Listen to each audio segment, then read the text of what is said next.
Hi, everybody. I'm here with Marcus Cauchi, who's going to talk to us about a subject that I think you might find quite interesting. Marcus, just give us a quick introduction, though. Who are you and what do you do? So I'm Marcus Cauchi. I'm the co-owner, because my wife has got me to sign papers saying that she's the CEO of Last Limited. And I'm a fractional chief revenue officer for tech companies. And I've been in sales for the last 35 years, run a couple of podcasts, and I've helped my clients grow their businesses by £6.5 billion. Wow. Okay. So Marcus and I were on a podcast recently, and Marcus compared something I was talking about to the concept of finite and infinite games. Marcus, just give us an introduction to this concept, because I've posed it to some people on a Facebook group recently, and everybody was really fascinated. So what's your definition of what this is all about, and why is it important? Right. Well, most people play finite games. So the purpose of a finite game is to win or not lose. And the problem is that if you're doing that in a sales environment, then chances are you're playing a win-lose game with your prospect or your candidate. And most people play to win, or they play not to lose. And in companies where your employees are playing not to lose, it's a really good indication that something is rotten in Denmark when it comes to your recruitment process, your culture, your management, how you measure and compensate and recognize and reward, and also how you punish people and the consequences. And the concept of an infinite game is one where the objective is not to win or lose, but it's to keep the game going. It's not about getting a bigger piece of a shrinking pie. It's to make the pie bigger for everybody. And conceptually, this ties very closely to a growth mindset.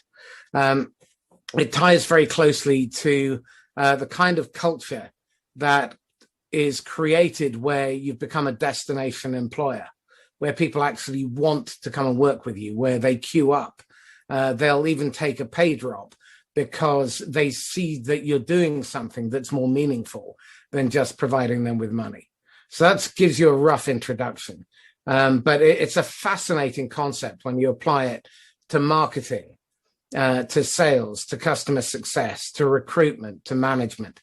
And in the context of marketing, it opens up all sorts of possibilities, because as the context has shifted and buyers and candidates have access to the sum total of human knowledge with a few taps of their mouse, you now have to really think as them.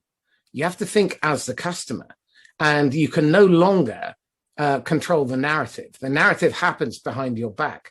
Someone's always speaking behind your back, then just not necessarily saying what you want them to. And if you look at the one of the best recent examples is the competitive game that Mercedes and Tesla were playing.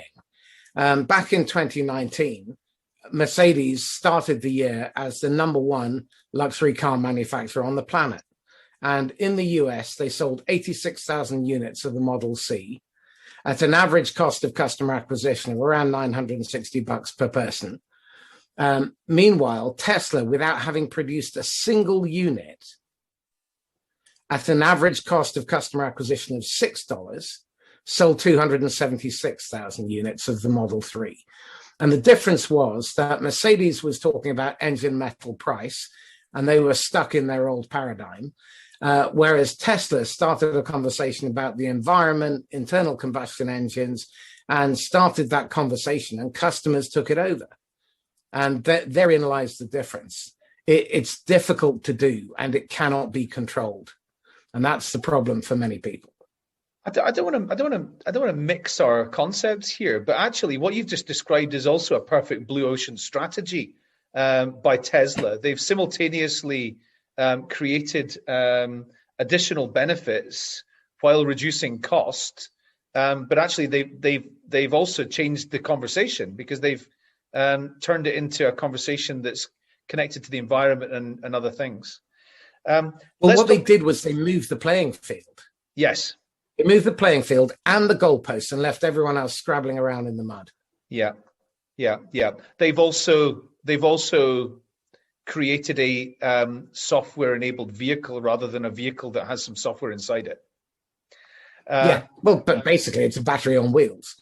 Yes. And the critical point here is that by relinquishing control over the narrative and just acting as a catalyst to start that conversation, all sorts of possibilities have come out of it, because then the feedback loop between them and their customers in terms of co-developing the product is also incredibly powerful. Absolutely, it really is. Now, talking in terms of recruitment, I find somebody who's a finite game player, they're focused on filling vacancies. They keep focusing vacancies. Somebody who is an infinite game player, they're focused on relationships and ongoing relationships and talent pipelining and the relationship between the employer and everybody they might hire now or in the future, from the point that they become an employee right through to the point well after that they have retired. Would that be a good comparison in the context? Absolutely. It's like when I think it was Deng Xiaoping was asked what was the impact of World War II on China. Now, bear in mind, this was only about 5-10 years ago, and he said, well, we're not sure yet. And therein lies a huge difference in mindset, because economically, we are driven by quarterly reporting cycles.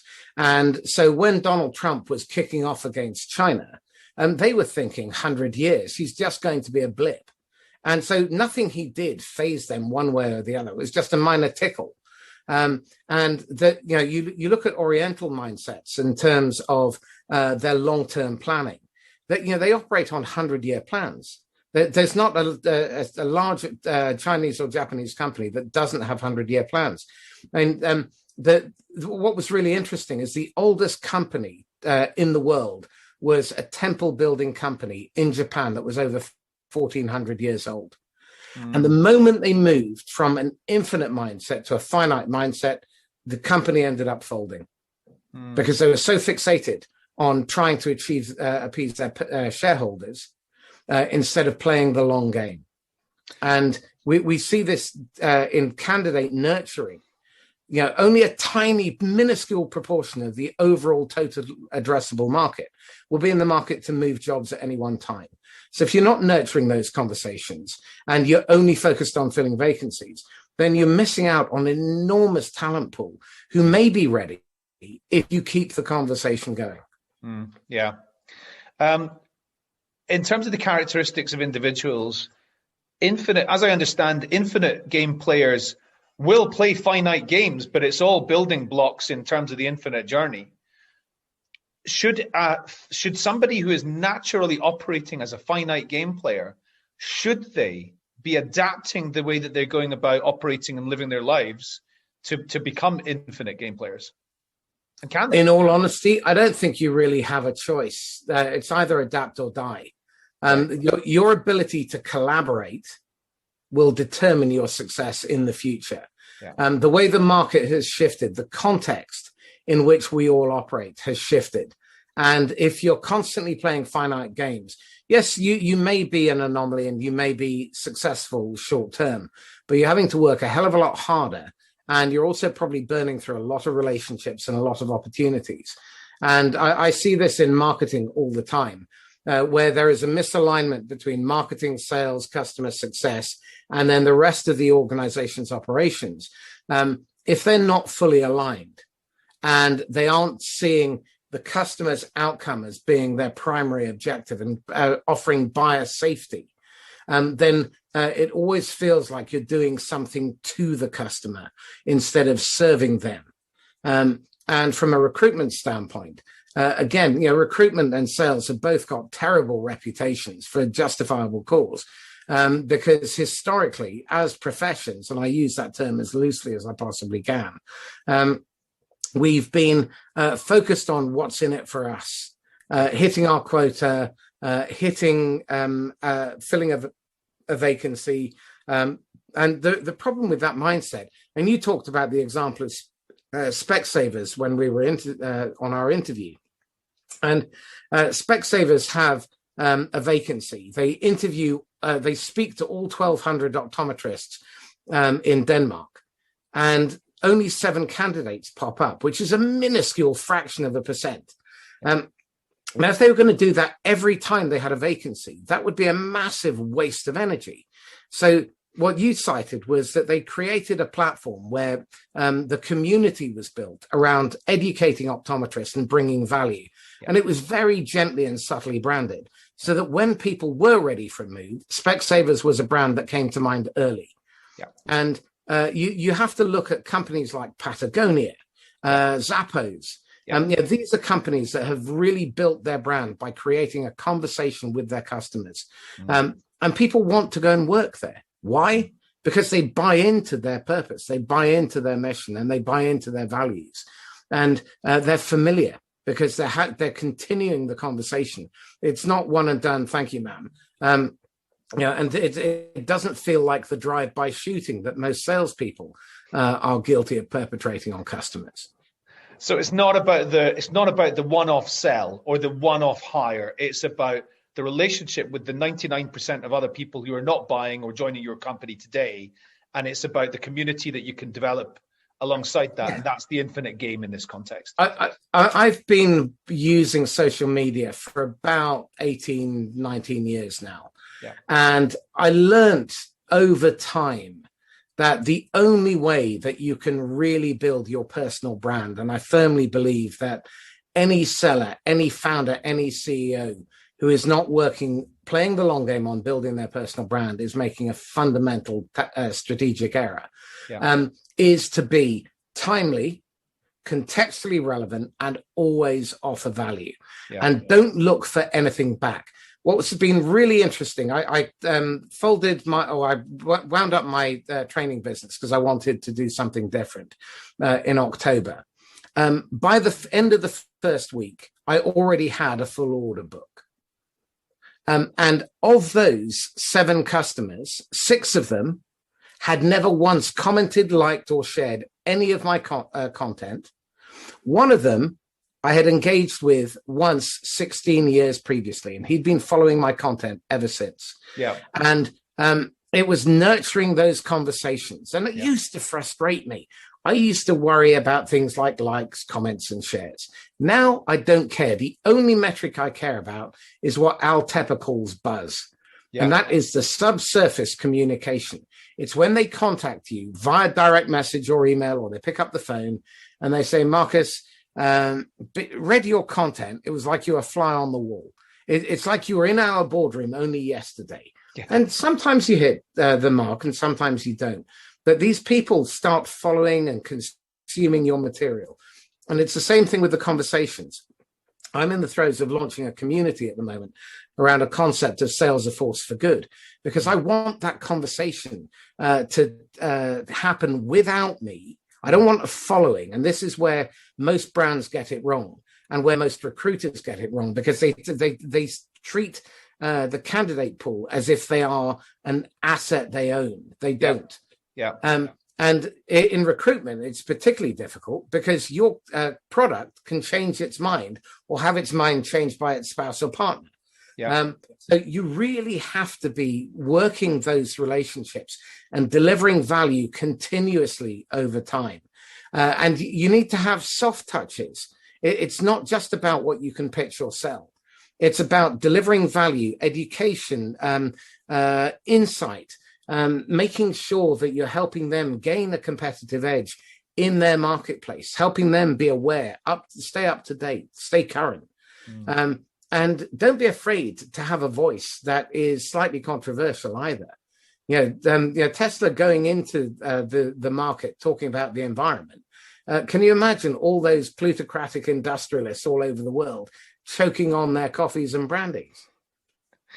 Absolutely. Marcus, we've covered quite a lot of really important subjects here and things that I think people are not going to have thought about very much before, but are going to enjoy hearing about. What people that you would be interested in talking to are organizations looking to do their sales and marketing and recruiting better? Well, I'm interested in talking to owners and CEOs of tech companies in the 10 to 50 million mark. Yeah. And their goal is to grow their business and achieve genuine, sustainable growth. So compound year on year, 50, 100, 200%, and build a team of highly engaged and highly productive employees across the board, across sales, marketing, customer success, and the executive team, and attract clients who stick with you year after year. So when you're prospecting, don't go prospecting for a customer today. Prospect for a customer who's going to be a customer in 15 years' time. Yeah.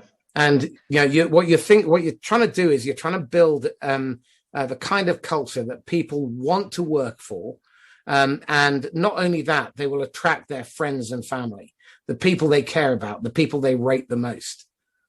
Top three or top two or something, ways of making contact with you? What's the best way for people to contact you? LinkedIn is the best way. I'm all over it like a rash. My podcast, the Inquisitor podcast, if you hashtag the Inquisitor podcast or one word, and Twitter, _Inquisitor. Brilliant. Marcus, thanks so much for your time. Brilliant, Adam. Thank you.